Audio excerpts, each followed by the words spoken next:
بسم اللہ الرحمن الرحیم نحمده ونصلی ونسلم علی رسولہ النبی الکریم اما بعد السلام علیکم ورحمۃ اللہ وبرکاتہ۔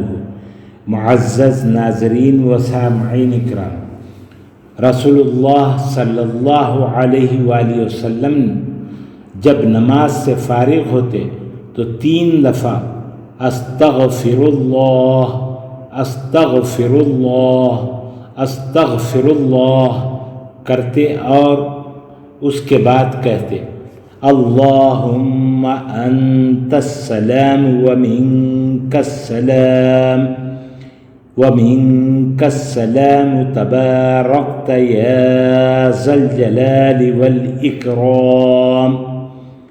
ترجمہ: اے اللہ، تو ہی سلام اور سلامتی تیری ہی طرف سے ہے، تو صاحب رفعت و برکت ہے، اے جلال والے اور عزت بخشنے والے، آمین یا رب العالمین۔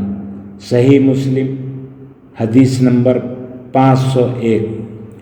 نوٹ: یہ دعائیں خود بھی یاد کریں اور اپنے بچوں کو بھی یاد کروائیں۔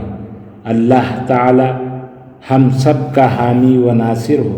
السلام علیکم ورحمۃ اللہ وبرکاتہ۔